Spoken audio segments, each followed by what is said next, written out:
Photo exclusives in partnership with Clear.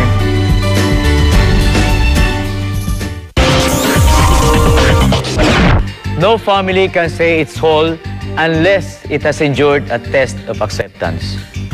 Either you will continue to deny or accept. Ang hirap tanggapin. Sometimes the family survives and sometimes it's inevitable, the breakup. Wala akong masasabi kundi pagpapasalamat kay Richard because he's really a good father. You'll never find a Mr. Right or a Miss Right because we're not perfect. There's nobody perfect. In parenting, there's a saying that practice makes perfect. But I will say that in family affairs, crisis makes perfect. This is Ricky Lo. Welcome to my world of explosive exclusives.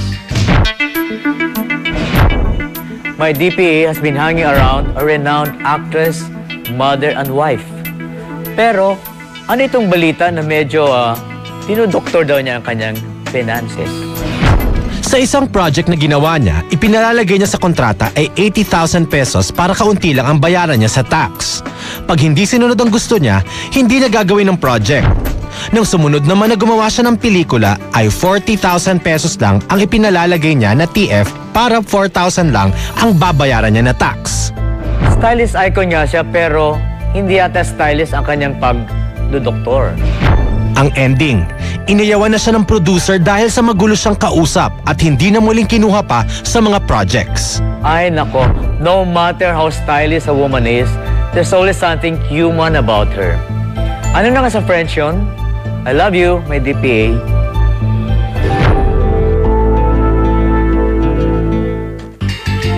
Every family member craves acceptance.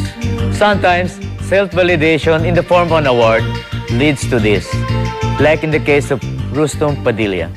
Tila hindi lang karangalan ang naibigay kay Rustom Padilla ng pagkakapanalo niyang Best Actor sa nakaraang Gawad Urian. Nagsilbi din itong malaking regalo sa kontrobersyal na aktor dahil ito ang naging daan para maayos ang anumang gusot sa pagitan niya at ng kanyang pamilya. Rustom, umami na rin, congratulations on your win, Best Actor. Rustom, in-expect mo ba na mananalo ka? Although magaling ka dun sa Chefs sa Turn. I never expect Yung parang kasi yun yung ayoko ma-disappoint. Pero I know, parang I have a good fight. Kasi parang naniniwala ako na binigay ko kasi lahat dun sa pelikula. Hindi naman, ibig sabihin, binigay ko lahat ng makakaya ko habang ginagawa ko yung pelikula. Rustom, of course, nanalo ka siya sa Torna for being a cross-dresser, ano? Oo. Hindi kaya maging na-typecast ka sa mga ganun roles? Sabi ko nga, bakit noong araw, hindi naman ako natakot ma-typecast sa straight roles. Ganon din ngayon. So pwede pong straight role, ano? Whatever. Alam mo kasi... Parang si Robert Everett. Yeah, and even doing gay roles, ang daming klaseng gay na gusto kong isabuhay sa pelikula para mas maintindihan sila ng tao.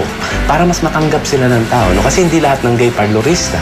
May gay na nananahimik din. Alam mo yun, yung hindi stereotype. Siguro ang wish ko, wag ako ma-stereotype. Yung I'll just play one kind of gay character. Pero kung diverse naman siya, even gay character siya, I don't mind doing it. Gusto nung gabi si Robin nag-announce nung winner, winner. At siya nag-abot nung trophy, no? Yes, yes. Anong naramdaman mo nung nakita mo at mayakap ko muli ni Robin? Nung umakit ako sa stage, niyakap ko siya And akala niya gusto kong umiyak, pero actually gusto ko maramdaman yung warmth. Kaya niyakap ko siya yung gusto ko maramdaman. Pero kailangan ba talaga manalo ng award para matanggap ng isang pamilya? Mami Eva Carino and the Padillas will answer that question when we come back.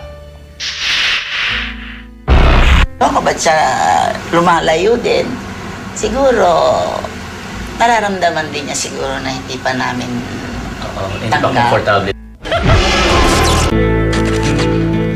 You are a tough mom who practices tough love with tough sons. One of them has just come out. So how did Mommy Eva deal with Rustom's revelation? After making his gay revelation last March 2006, unti-unting umiwas ang pamilya Padilla na pag-usapan ang nasabing pag-amin ni Rustom. At nitong nakaraang December 2006, mas pinili ng panganay na anak ni Mommy Eva na dumistansya muna sa kanyang pamilya. Pero nitong nakaraang Sabado, sa programang Star Talk, naging madamdamin ang muling pagtatagpo ng mag-inang Rustom at Mommy Eva Carino.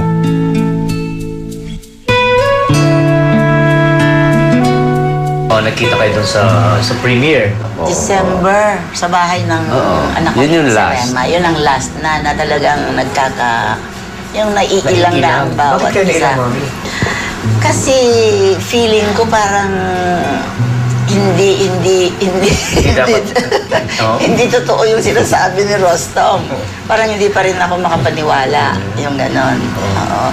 So si Rostom naman, ewan ko ba't siya lumalayo din. Siguro, nararamdaman din niya siguro na hindi pa namin Hindi pa komportable dun sa ano.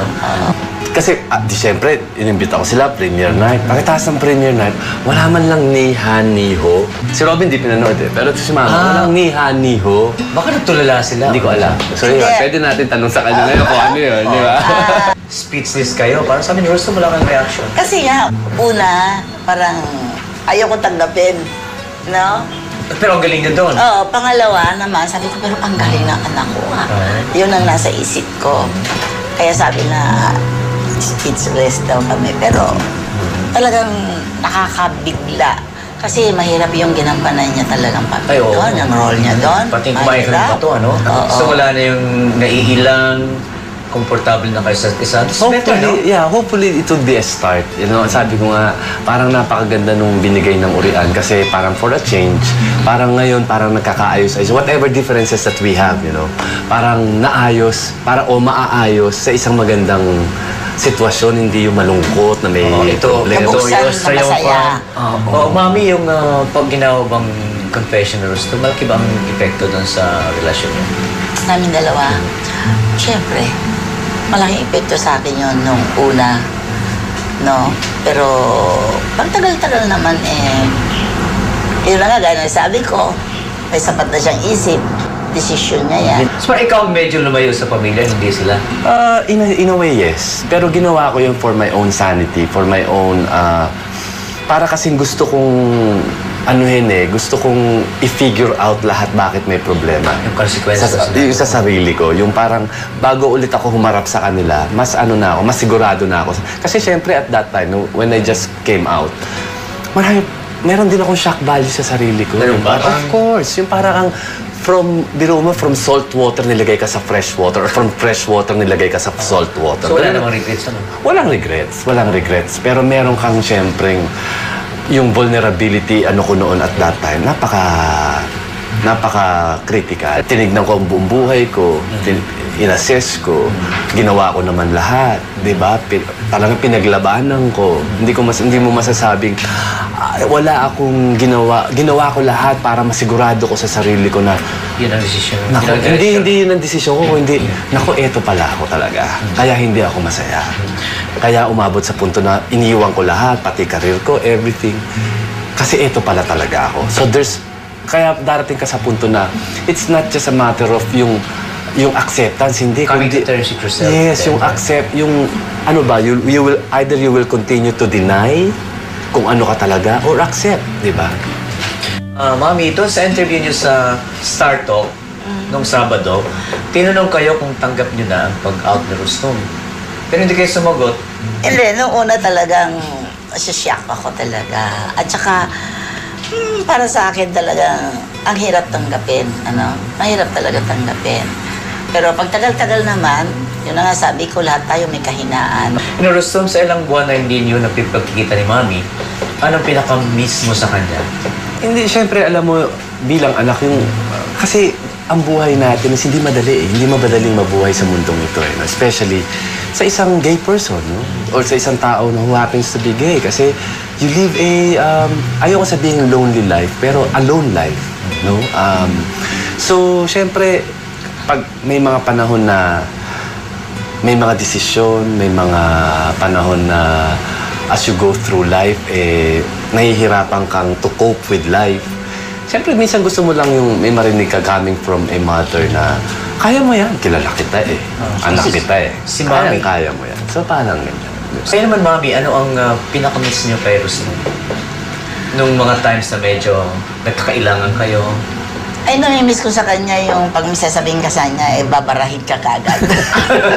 Si Rostom, ugali ko yung nakuha niya eh. Ako din, hindi ako yung showy na... So you're strong also, like Yeah. Yes. Oo. Yes. In fact, siguro yun yung namin dalawa eh. Kasi kaya, maski hindi kami hindi niya kaya magalit sa akin kasi kilala niya ako. Kasi ako siya. Alam mo yun? Parang dalawang strong, Totoo yun. Kaya nga sabi ko, aminin na niya. Ako talaga yung pinakamaganda niyang anak. Diba? Total, ako na rin lang naman nagmana sa kanya. Mami, alam ko, yun ang practice favoritism. Ay, walang favoritism sa akin. Pag nagkasal. Ako, hindi akong favorite niya. Palo. No, ito, hanggang ngayon, nagdaramdam pa rin siya sa akin, ano. Bakit? Si Rosom napakabait. Kasi hindi ko raw siya mahal. Discipline niya, yung pinapalo sa Inapi ko daw siya kasi talaga na ako, puro Rostom, pag may iuutos ko. Kasi siya ang madaling sumunod. Ayun, oo. Yeah. Ay, yung So, mga Robin, iba, hindi na, no? oo lang sila ng oo hanggang lumawit ng dila mo eh. Eh siya, sige lang sige, yung pala, ang sama naman sa Hindi loob. masama ang loob ko dahil sumusunod ako. Masama sa loob mo yung sumunod ka tapos walang appreciation after. Kasi siyempre sabihin mo, Yung parang- parang hindi yung na parang- articulate yun. Well, siguro, but it's all under the Kailan mo bridge. naman ako narinig nag-appreciate ng mga panahon na yun? Kailangan din yun, ha? Ako, pag nagkaanak ako, gusto ko i-appreciate ganun ko naman sa kasi... diba? Hindi siya- Yes, that's why. Yeah, That's yeah. why. Hindi siya... Pero unfair doon sa batang sumunod. Sino? Pero through actions, Hindi diba? No, parang loyal ako. Ayan, nagsiselos pa rin. Di ba? Sino? Kasi Oo. doon sa batang hindi sumunod, walang mangyayari. Hindi lang sumunod. Tapos doon sumunod ka lang. Okay, sunod ka lang, sunod. Siyempre, alam na natin. Every mother has no choice but to be accepting in the end. But it's a different case when your brothers are Robin and Romil Padilla. Their views when we come back. Real men don't cry, but the true test of a real man is accepting a gay brother. Sa pagtanggap ni Rustom ng kanyang unang karangalan bilang isang ganap na aktor, natamo na rin niya ang matagal na niyang inaasam-asam ang tanggapin siya ng buong-buo ng kanyang sariling pamilya. So, mami, tanggap niyo na ngayon ng natanong. Eh, syempre, tanggap mo. Parang hindi kayo nanalo ng trophy, di ba? Sino sa pamilya ang hindi pabor sa pag-out ni Rustom? Wala naman, naintindihan Okay siya. na si Robin, sa'yo okay Oo, na. naintindihan naman. Ito nga nangyayaring lumayo na siya sa amin, na siya mismo ang gumawa ng distansya sa amin. Naintindihan siya ng mga kapatid ng mga babae na mayroon pa siyang gustong patunayan, may hinahanap pa siya, or gusto niya munang mag-isa siya. Yun naman na inaano. Muni to Oo. test ako. Yes, kasi di ba mas makikilala mo ang sarili mo pag mag-isa ka. Exactly. When But you're alone in the room. yes, but I must say I wasn't really alone because I was praying constantly. Ay, good. Yes, yes, Draw yes. strength from ano. Yes, But yes. si Robin ba, parang na-disappoint doon sa ginawa mo sa PBB? Actually, hindi. Alam mo, parang meron lang talaga nagkaroon ng shock moments eh. Yung siguro yung between, yung kunyari PBB hanggang nung December last year. May shock eh. Noong nakaraang linggo sa Showbiz Central, ang mga kapatid naman niyang sina Romel at Robin ang kanyang hinarap. Ang importante kung masaya ka. Kung masaya ka sa ginagawa mo, masaya na rin kami. So, Rustom, mas naging kumpleto ba yung pagkapanalo? Dahil kita na kayo, nagkaan na kayo ni Robin, ni Mami. So, parang complete yung victory mo, ano?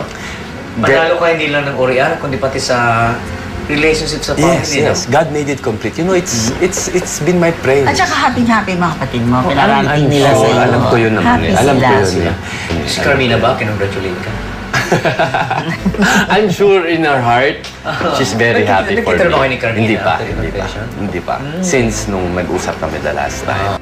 Mami, gaano mo ba kamahal si Rustom? Mahal Ngayon. na mahal. Alam mo, nung iniiwasan niya ako, nasabi ko pa kay Robin yun, sabi ko, Robin, tinext ko, ayaw akong kausapin ni Rustom. Pupunta ako siya, sasampal-sampalin ko siya.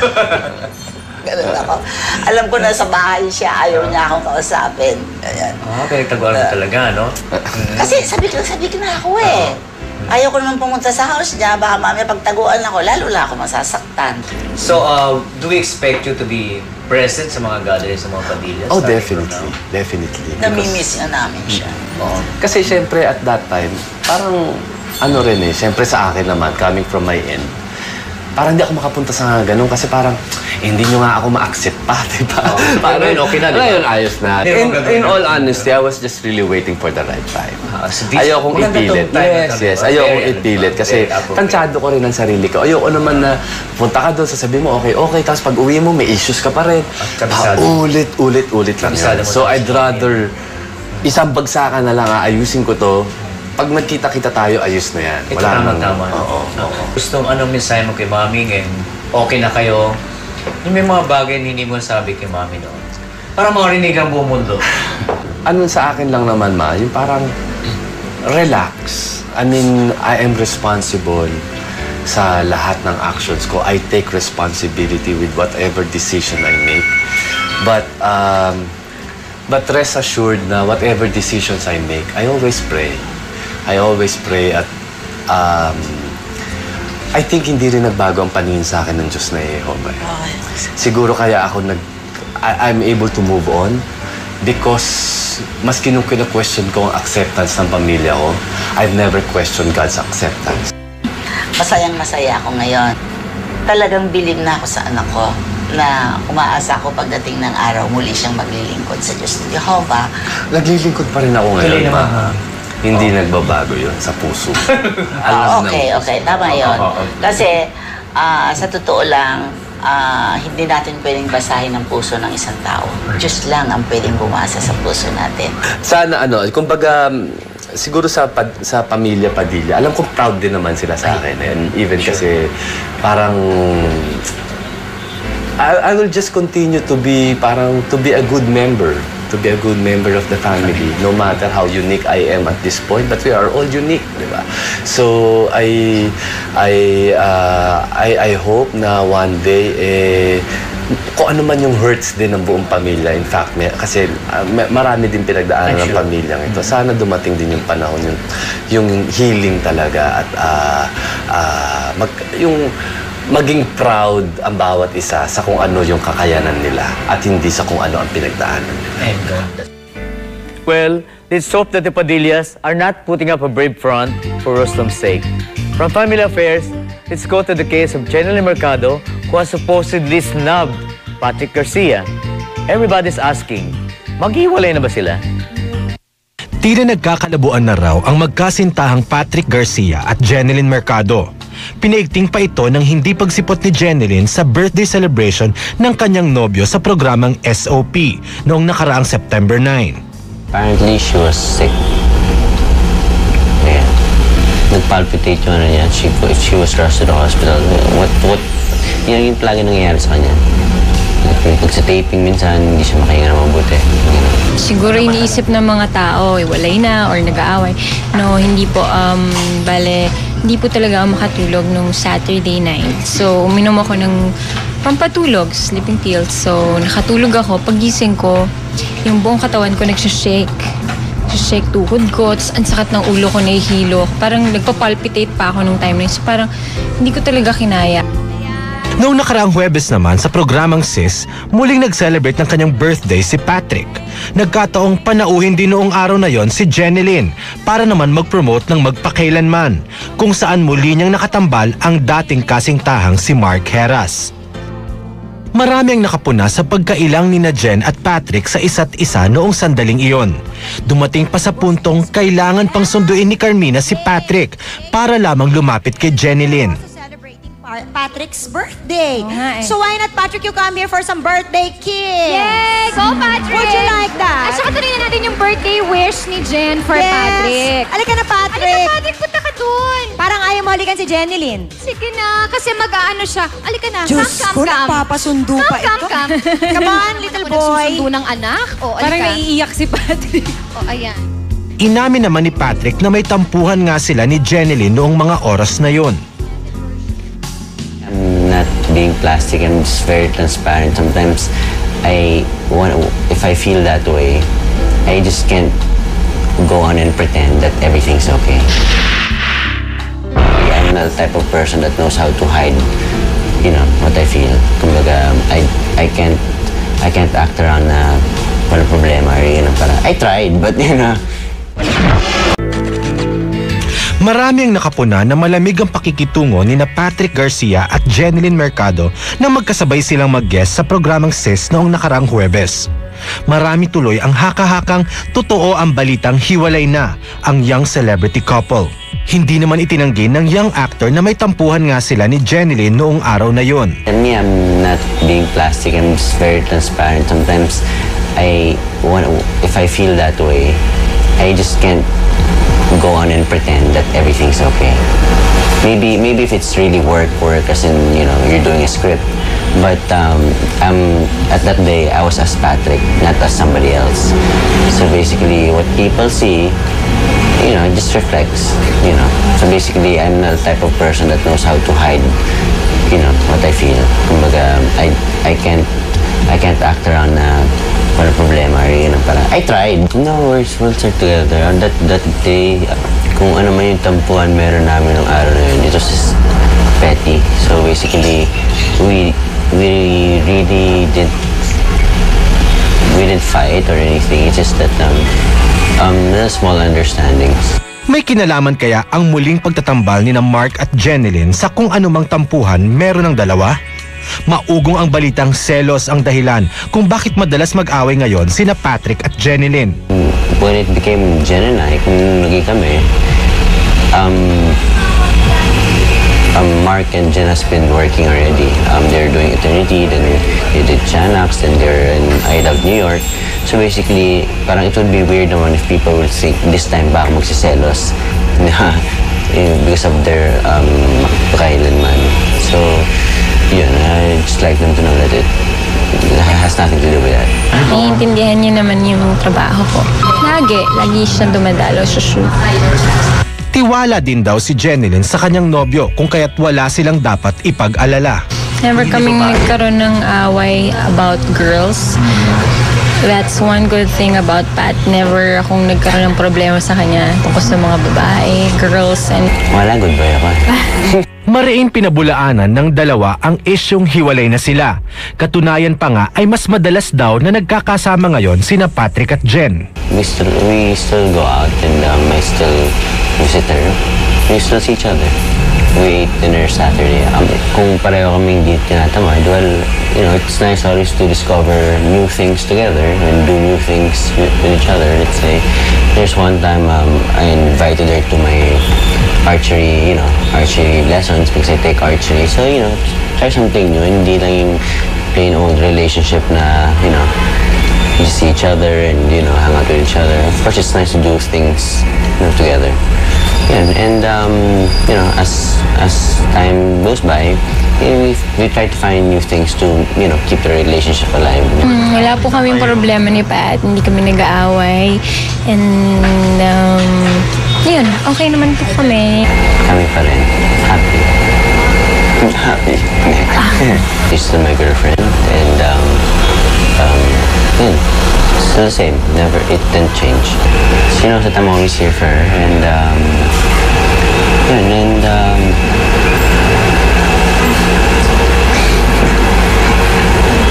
basta alam nila. Basta masaya kami, at saka yun, mahal namin at isa't isa, and wala kaming problema. While we are all guessing about Patrick and Jenilyn's breakup, we all know what happened to Snooki Serna and Ricardo Cepeda. April 2006 nang magpakasal si Snooki Serna kay Nino Mendoza, a band musician 12 years younger than the former child actress. Halos 2 buwan pa lamang noon ang nakakaraan ng mag-annulled ang kasal ni Snooki sa actor na si Ricardo Cepeda. Matapos ang mahigit na 1 taong pagsasama ni na Snooki at Nino, ibinunyag kamakailan ng aktres na 5 buwan na silang hiwalay ng kanyang ikalawang asawa. Napagkasunduan talaga namin dalawa ni Nino na magkahiwalay na lang. Kasi, yun na nga iba pagka ang nag-convict na sa'yo yung spirit mo Hindi na carnal ang umiiral, kundi yung spirito mo na. Na-realize ko na that my relationship with him was not in the right perspective. So, ayun, we had to let go of it. It was a mutual decision. Eventually, na-realize niya rin yung pagkakamali din, yung pagkakamali nga namin. Bukod di umano sa paniniwala ni Snooki na hindi tama ang kanilang relasyon, may mga balitang ang pagkakalulong di umano ni Nino sa sugal at alak ang nag-udyok kay Snooki para hiwalayan ang asawa. Hindi naman alak at sugal. So, I cannot speak too much kasi, you know, we have to respect, diba, certain rules and regulations when you're under the court supervision, kumbaga, under trial. Ricardo, kumusta na ang relasyon ni Snooki ngayon? Okay naman. We're, friends. Friends kami. We're civil. And siguro minsan mas formal pa ngayon. May history na kami together. Whatever happens, nandun yun eh. Pero alam mo, Ricardo, sabi ni Cookie sa mga interviews, yung relationship nila mas matimbang kaysa sa marriage sila ni Nino. No, so, actually, anong feeling mo doon? Paano? May matagal na pinagsamahan na. Logically, maging mas matimbang honestly talaga sa akin. I'm speaking na nga from a third person's point of view para walang masabi naman si Richard o si Nino. Dapat siguro, kahit sino pang tanungin natin, mas matimbang yung kung sino yung pinakasalan mo sa mata ng Diyos, di ba? Yang hiya na ako kay Senator. Parang wala na akong mukha na iyaharap sa kanya. Dito ako naiiyak. Dito ako talaga nalulungkot. Gusto kong umiyak.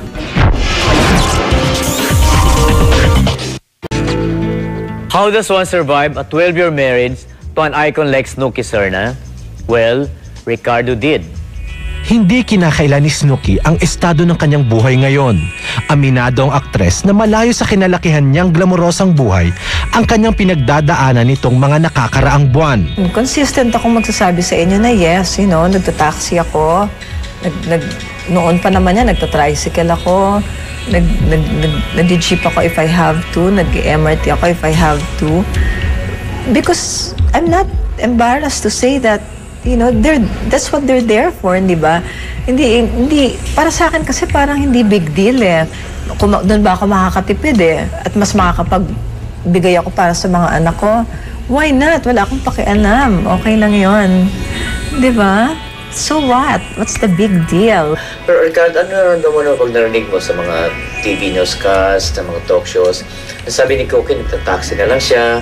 Minsan nag-jeep at minsan na nag-LRT, MRT. Sa akin, there's nothing wrong eh. When we were married, sa BF, nag-jeep, nagta-tricycle nga kami when we need to go around places. Anong klaseng tulong hiningi ni Cookie sa'yo?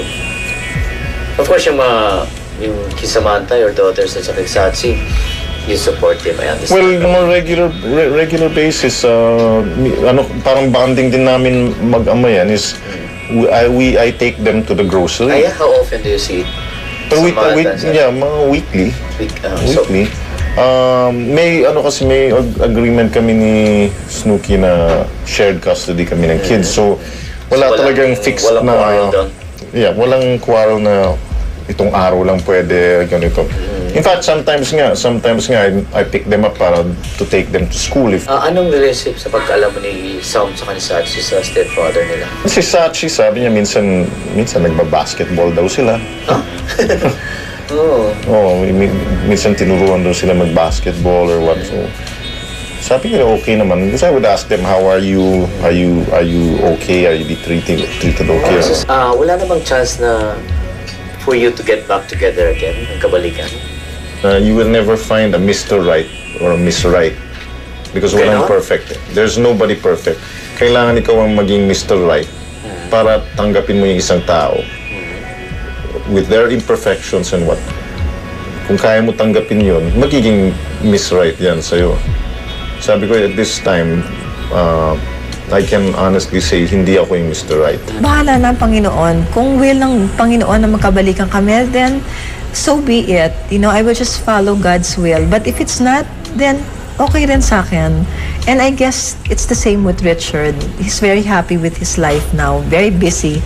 Kasi workaholic. Bukod sa isyong hiwalayan, isa pang ikinakabit na isyo ngayon kay Snooki ay ang di umano'y pagkakaroon nila ng relasyon ni Senator Lito Lapid. May mga naglalabasang balita na nakita daw si Snooki na namimili sa isang mamahaling shop na ine-escortan pa ng mga bodyguards ng nasabing politiko. Hiya na ako kay Senator. Parang wala na akong mukha na iyaharap sa kanya. Dito ako naiiyak. Dito ako talaga nalulungkot. Gusto kong umiyak because it might jeopardize the help that this gentleman of a senator, this wonderful person, na wala namang gustong gawin kundi tumulong lang naman sa kanyang kapwa-tao. Nalilink na naman siya. kay Senator Lito Lapid. Alam mo ba yun? Nakita na pinag-shopping si Snooki ng bodyguard si Lito. Actually, nalaman ko lang yan, nabasa ko lang sa magazine eh. Nabasa ko lang sa magazine. With Snooki, she didn't even tell me about that eh. Yung alam ko is si Snooki and si Senator, they did a movie years ago. Tagal na noon. And mag-asawa pa kayo ni Snooki. And si Lito Lapid is really a very supportive friend. Na please, doon sa mga tao naman na walang masulat na maganda para sa akin or who don't like me, if you don't have anything good to say, just keep your mouth shut na lang, please. Huwag niyo naman akong sirain, huwag niyo akong siraan kasi wala naman akong ginagawang masama eh. Naghahanap lang po ako ng legal na trabaho. Lumalapit lang ako para humingi ng trabaho, yun lang. Hindi naman siguro masamang humingi ng trabaho, di ba? Can you tell Cookie at this very crucial period in her life? Because it's something I've always been saying to her is that she just has to make the effort to do something for herself because nobody else will do it for her. Sabi ko, you know, a lot of people can be critical, a lot of people can be judgmental. Don't expect people to all understand you. If you want some change to happen, kailangan manggagaling sa'yo. Paano yung daughter si Samantha 14 and Sachi is 10, no? Apektado ba sila sa mga nangyayari? I'm sure they're affected. So luckily naman it doesn't seem to be drastically parang traumatic for them or what because they're doing very well in school.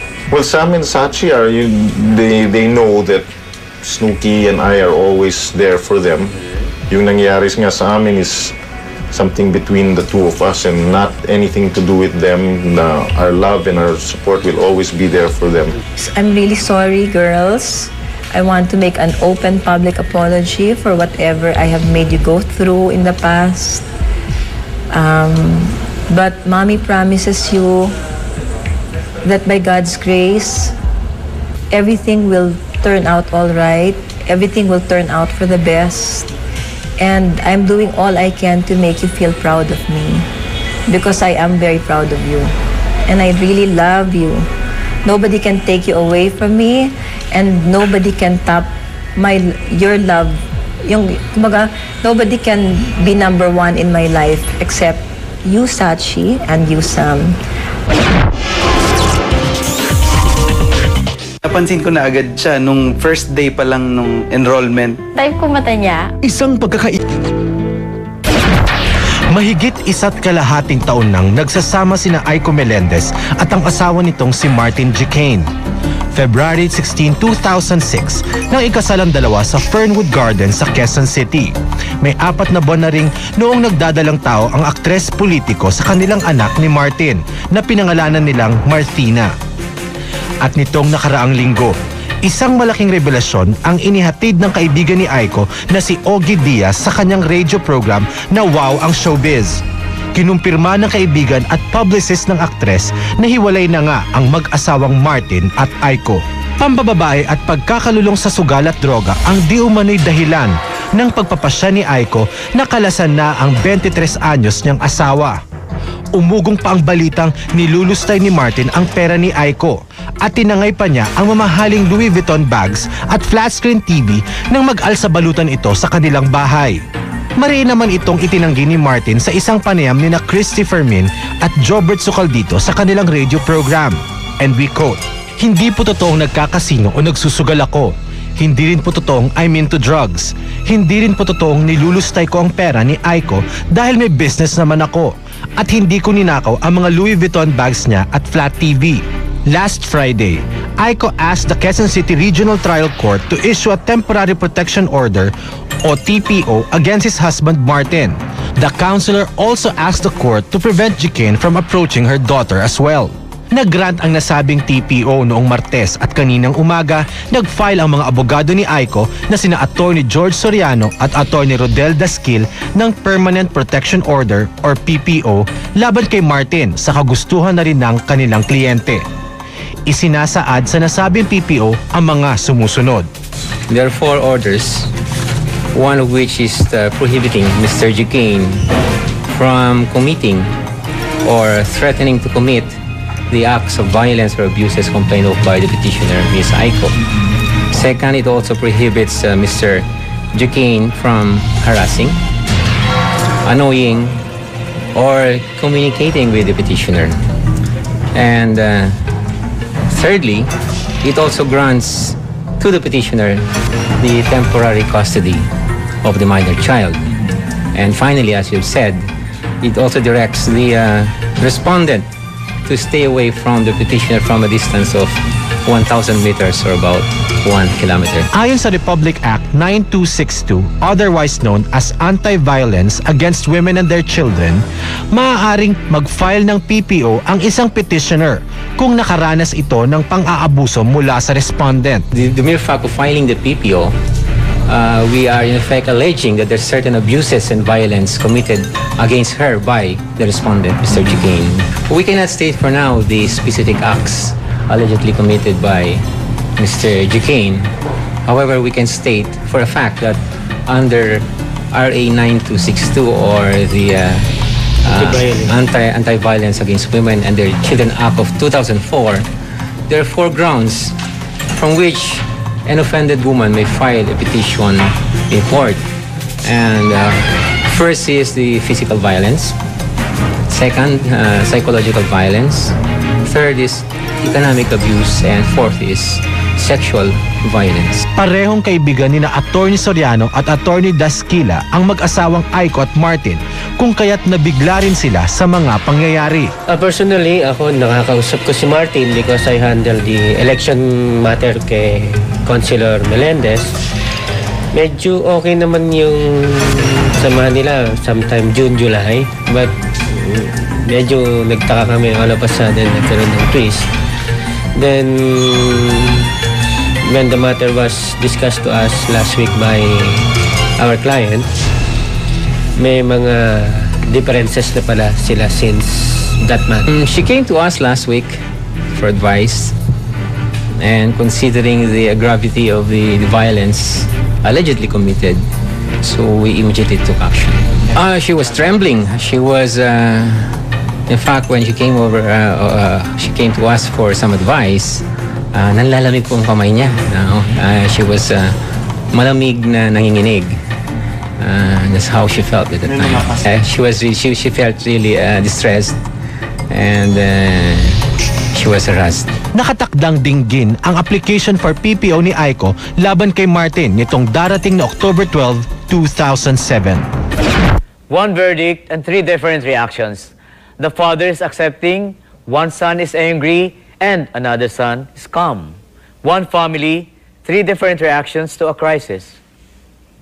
Former President Joseph Ejercito Estrada not guilty of the crime of perjury defined in and penalized by Article 183 of the Revised Penal Code, and he is hereby acquitted. Former President Joseph Ejercito Estrada guilty beyond reasonable doubt of the crime of plunder. Maituturing na makasaysayang araw para sa sambayan ng Pilipino ang September 12, 2007. Ang araw kung kailan ibinaba ng Sandigan Bayan ang hatol na guilty para sa kasong plunder o pandarambong sa dating Pangulong Joseph Ejercito Estrada. We were shocked by the decision. They have to convict President Estrada to legitimize the grab for power in 2001. Kumbaga under pressure lang siguro sila, pero we can never... Hindi na kami umaasa na makakamit ng hustisya sa rehimeng ito. Bagamat handa ang pamilya Ejercito sa anumang kahihinatnan ng kaso ni Erap, hindi pa rin mawawala sa kanila ang malungkot at masaktan sa mga pangyayari. Kahit na gano'ng handa kami, ewan ko, basta nung nakita ko si Pangulong Erap, naiyak pa rin ako eh. No, kasi siguro kung may nakakilala kay Pangulong Erap, as a person, yung totoong pagkatao niya, kami yun, yung pamilya. Na sa kabila ng lahat, he may have his faults, no? May mga pagkakamali siya. Pero isa siyang mabait na tao, no? At nakita namin yan. At alam ng mga nakakilala sa kanya na napakabait na tao. At this time, talagang medyo down na down kami. We're feeling very, very disappointed. Ngunit kami, taas noo pa rin kami. na humaharap sa sambayan ng Pilipino dahil alam po namin inosente si Pangulong Erap. Ang bilang miyembro ng pamilya, parang kami pa yung mas nasasaktan, no? Parang minsan mas gusto ko ako na lang sanang magdusa kasi napakabait ni Pangulong Erap bilang bilang ama, bilang kaibigan, bilang public official. Matapos mapatawan ng reclusion perpetua o katumbas ng 40 taong pagkakabilanggo ang dating Pangulo, umaasa pa rin ang pamilya Ejercito na makakamit din nila ang inaasam na hustisya.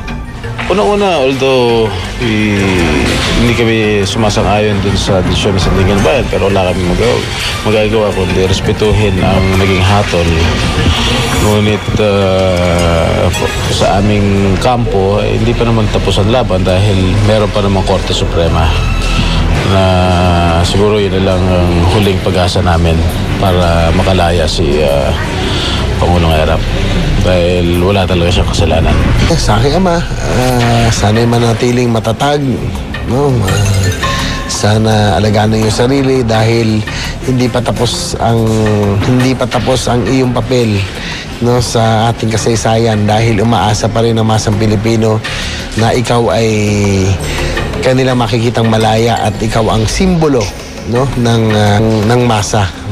Yes, we will appeal all the way to the Supreme Court, even if he means rotting into jail. Siguro isa sa mga pinakamalungkot na pangyayari na moments, no, o scenes ng aking buhay yun. Dahil ayoko talagang makita siyang malungkot at yung ginagawa sa kanya, mabigat para sa amin. Kung may maganda mang ibinunga ang hatol kay Erap, ito marahil ang mapagbuklod ang pamilya Ejercito. Lalong-lalo na ang magkapatid na sina Senator Jinggoy at Mayor JB. Sana ay maging ito na ang simula na talagang hindi na kami magkaroon ng gap, ng away, no, na kasi ito yung isa sa bilin ni Pangulong Erap, talagang mahigpit na talagang binilin sa amin dalawa nung kami tatlo lang na magkasundo na kayo dahil kayong dalawa na lang ang inaasahan kong magpapatuloy ng aking pinaglalaban. You say that when it comes to crisis, no family is spared. They, the artistas, say that you're right, but not every family suffers through a crisis in the glare of the spotlight. I say, thank you so much for showing us how we should or should not behave in a crisis. If crisis makes perfect, then it's your responsibility to show us how to survive. I want to greet Ernal Forte, happy birthday, our makeup artist who help me survive beautifully every week under the spotlight. And I want to thank Cheesecake Etc. on Tomas Morto Avenue in Quezon City. This is Ricky Lo, more explosive exclusives next week. The Ricky Lo exclusives would like to thank the following: Guess Jeans, Cheesecake, etc. Tomas Morato, Hi Magazine, Yes Magazine, People's Journal, Novecento, Bench, Vivian Sarabia World of Optics, Swatch Seasider, Aquabest,